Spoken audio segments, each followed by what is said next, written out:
চোখটা বন্ধ করেন আর ভাবেন আপনি নাই, কি কি হতে পারে ভাবেন। আপনার ছেলে মেয়েরা কান্না জুড়ে দিবে। দুনিয়ার পুরো জীবনটা এটা হচ্ছে লালসাময় একটা জীবন, লোভ, মরিচিকা, মায়াজাল। এই মায়াজালে আমরা আটকে আছি, ফলে মৃত্যুর কথা আমরা ভুলে গিয়েছি। পাগলের মতো ছুটছি, আরো টাকা লাগবে, আরো খ্যাতি লাগবে, আরো যশ লাগবে, আরো দাপট লাগবে। আমার এত টাকা দিয়ে কি হবে, এত সম্পদ দিয়ে কি হবে, এত ব্যস্ততা দিয়ে কি হবে তোমার? স্টপ, থামুন, অনেক হয়েছে, আন্না থামুন। Take a rest, take a breath and think about death. Think that you have to go back to your Lord. একটু বসেন না, একটু ভাবেন যে আমাকে চলে যেতে হবে, চলে যেতে হবে। এই কোলাহল, এই ব্যস্ততা, এগুলো থাকবে, থাকবো না আমি। সাইয়েদনা ওমর ফারুক বলেছেন, মুতু ক্বাবলা আন তামুতু, মরার আগে একবার মরো। হাসিবু ক্বাবলা আন তুহাসাবু আলাইকুম, তোমার হিসাব নেওয়ার আগে তুমি একবার নিজের হিসাবটা করো না। কাগজ বের করে একটু লিখো না কি কি ভালো কাজ করছিলা, যেগুলো দিয়ে নাজাতের ওসিলা হতে পারে। 1 2 3, আর কি কি আকাম কুকাম করছো দেখো না, লিখে দেখো তোমার অবস্থাটা কি। মরার আগে একবার মরো। মরার আগে খাটের মধ্যে শুয়ে শটান করে চোখ বন্ধ করে একবার মরার ভান করে দেখেন কেমন লাগে। চোখটা বন্ধ করেন আর ভাবেন আপনি নাই, কি কি হতে পারে ভাবেন। আপনার ছেলে মেয়েরা কান্না জুড়ে দিবে, আপনার প্রাণের স্ত্রী বিলাপ শুরু করে দিবে, বন্ধু বান্ধবের চিৎকার আর মাতম, স্থানীয় এলাকার মসজিদে ঘোষণা, অমুক এলাকার নিবাসী অমুক ভাই, অমুকের ছেলে অমুক দুনিয়ায় নাই। সব আত্মীয়রা চলে আসবে, ফেসবুকে স্ট্যাটাস দেয়া হবে, সবাই সবাইকে জানাবে বিকাল 4টায় অমুক হাই স্কুল ময়দানে আপনার জানাজা। ছুটে আসবে, সবাই ছুটে আসবে আপনাকে শেষ বিদায় দিতে, গুড বাই জানানোর জন্য, আল ওয়াদা, বিদায় জানাতে আসবে সবাই। 4 তাকবীর দিয়ে আপনার জানাজা হবে, অশ্রুসিক্ত জানাজায় আপনার বিদায় হবে। কাঠের খাটিয়ার মধ্যে করে কাঁধে তুলে আপনার কবরে নেওয়া হবে, আগে থেকে খুঁড়ে রাখা কবরটার মধ্যে আপনারে বিছিয়ে দেয়া হবে, বাঁশের কচি দিয়ে তার উপরে মাটির চাপা দিয়ে সব চলে যাবে। ভাবেন না একবার চোখ বন্ধ করে, this is the circle of life, this is the nature of life. এটা সবার হবে, আমার হবে, আপনার হবে। এত মায়া, এত ভালোবাসা কই যাবে? কেউ থাকবে না, সবাই আপনার অন্ধকার কবরে রেখে দিয়ে চলে আসবে। উপরে বাঁশের কঞ্চি, তার উপরে মাটির চাপা, অন্ধকার আর অন্ধকার। এই অন্ধকার যেন শেষ হতে চায় না, শুধুই অন্ধকার, ঠিক কিনা? এজন্য আমাদের চলে যেতে হবে। দাদা গেল, চাচা গেল, মামা গেল, আমাদেরকেও যেতে হবে, জোরে কোন ঠিক কিনা? একদিন মাটির ভেতরে হবে ঘরে মন আমার, কেন বন্ধ দালান ঘর, প্রাণ পাখি উড়ে যাবে পিঞ্জর ছেড়ে,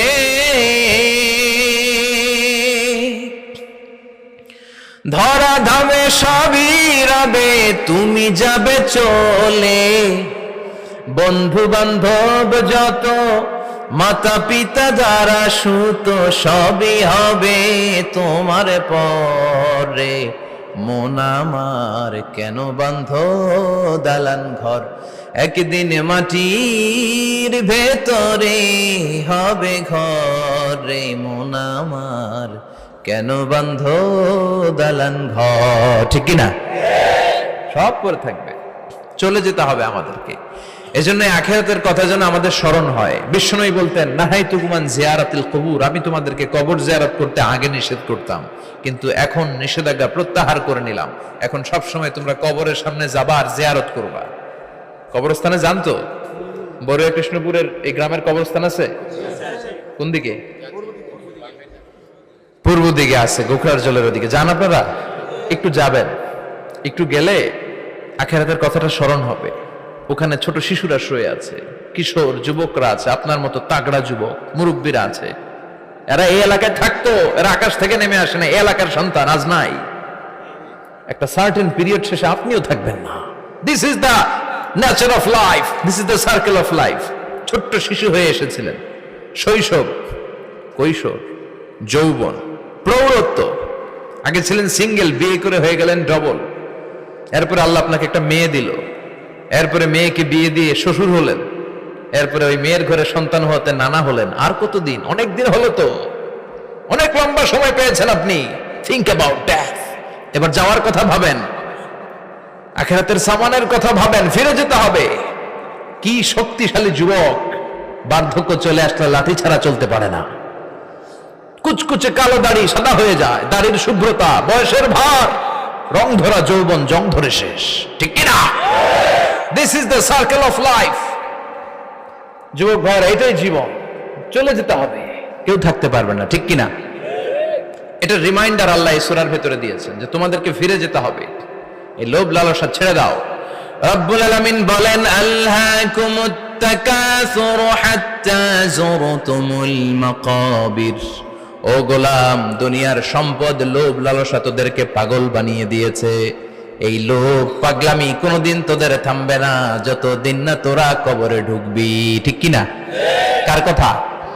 আল্লাহ বললেন, দুনিয়ার সম্পদ আর লোভ আর মোহে তোমরা গাফেল হয়ে গিয়েছো। আখিরাতের কথা বেমালুম তোমরা ভুলে গিয়েছো। কিন্তু আখিরাতে তোমাদের যেতেই হবে, কবরের বাড়িতে তোমাদের ঢুকতেই হবে, ঠিক কিনা? যেতেই হবে। আমরা ভুলে যাই। আলহাকুমুত তাকাসুর, অতিরিক্ত পাওয়ার লোভ, বেশি বেশি খাওয়ার লোভ, বেশি বেশি জমানোর লোভ মানুষকে গাফেল বানিয়ে দিয়েছে। এটা মানুষের স্বভাব। আরো চাই, আরো চাই, এই স্বভাবটা আছে না নাই?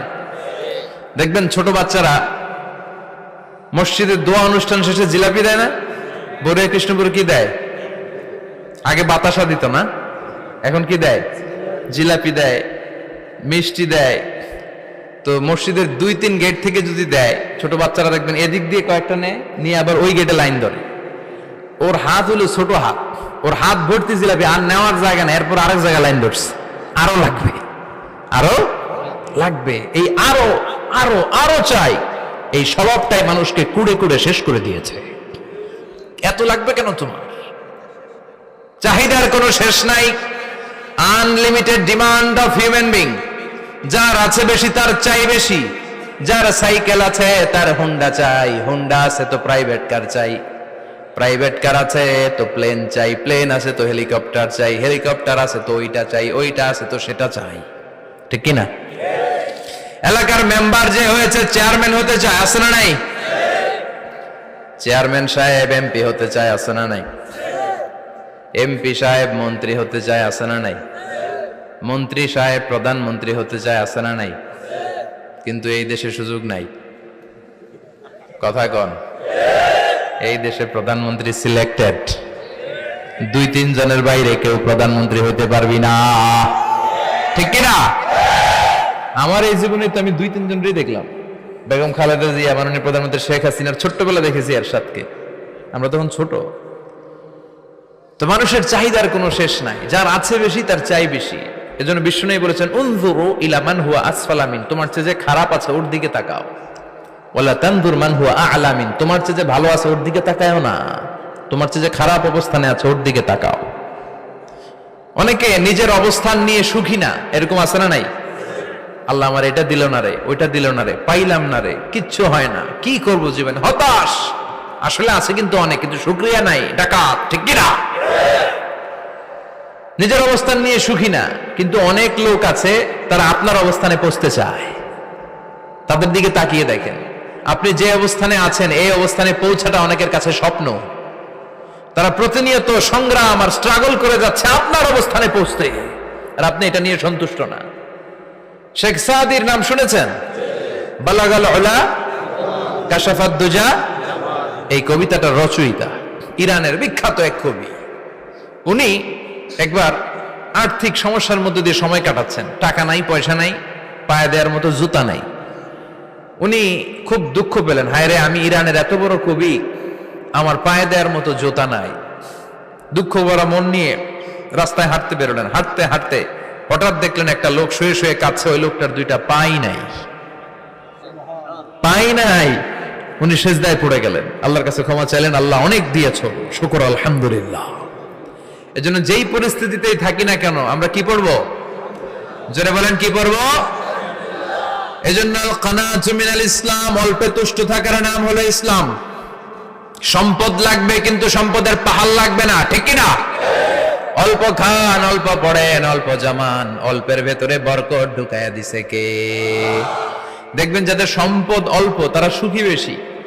জরিপে এটা দেখা গিয়েছে, অনেক সার্ভেতে এটা এসেছে, যারা সম্পদশালী এরা দুঃখী বেশি, এদের দুঃখ বেশি, টেনশন বেশি। খুব স্বাভাবিক, টাকা যার বেশি রোগ তার বেশি, টাকা যার বেশি টেনশন তার বেশি, টাকা যার বেশি ঘরে শান্তি তার কম। আছে না নাই? ঘরের ভেতরে অশান্তি, ছেলে কথা শোনে না, ছেলে টানে গাঞ্জা, মেয়ে করে পরকিয়া। আছে না নাই?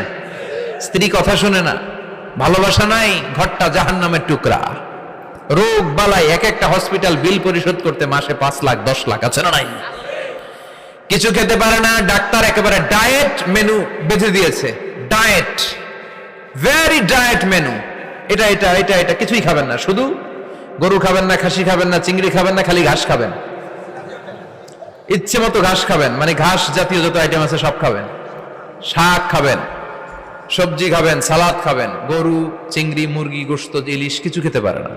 তাহলে রোগ বেশি, খাওয়ার মজা নাই, ঘরে সাংসারিক শান্তি নাই, খালি ব্যারাম আর ব্যারাম। ঠিক কিনা? কিন্তু সম্পদের পাহাড় ঘটেছে। আর অল্প যারা খায়, অল্প পড়ে, রিক্সাওয়ালা, কুলিওয়ালা, অল্প বেতনের চাকরি, কিন্তু হক হালালি মেনে চলে, দেখবেন শান্তি আছে অনেক। হ্যাঁ, বাসা ভাড়া দেয়, ফ্যামিলি চালায়, বাচ্চাদের স্কুল বিল, এরপরও মাস শেষে 1-2 হাজার টাকা হাতে থেকে যায়। আর ওর প্রতি মাসে 10 কোটি টাকা ইনকাম, তারপরও ব্যাংকের ঋণ আছে না নাই? সুখ কারে বলে? কিভাবে আপনি সুখকে ডিফাইন করবেন? সুখ তো টাকায় কিনা যায় না, শান্তি টাকা দিয়ে হয় না, শান্তি দেওয়ার মালিক কে? শান্তি আছে অল্প খেয়ে শুকর করার মধ্যে, শান্তি আছে আলহামদুলিল্লাহর মধ্যে। চিল্লায় বলেন ঠিক কিনা? এজন্য অল্প খাবো, অল্প পড়বো, অল্প জামাবো, অল্পের ভেতরে বরকত দিয়েছে কে? দেখেন, ধনী ভাইরা খেতে পারে না, কিন্তু রিক্সাওয়ালার কি সমস্যা হয়? রিক্সাওয়ালারা সব খেতে পারে, কুলিওয়ালা, দিন মজুর, এরা একেবারে স্লিম সুঠাম দেহি, মেদহীন পেট, পেটে কোনো মেদ নাই, ভুড়ি নাই। আর কোটিপতিদের মেদ আছে না নাই? এত বড় বড় পেট।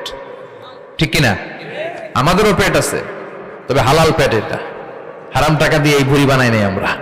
ছেলে বলেন ঠিক কিনা? রিক্সাওয়ালা, কুলিওয়ালা নিজেও নামাজ পড়ে, বউও নামাজ পড়ে, বাচ্চাটাও নামাজ পড়ে, রিক্সা চালায় আর জিকির করে লা ইলাহা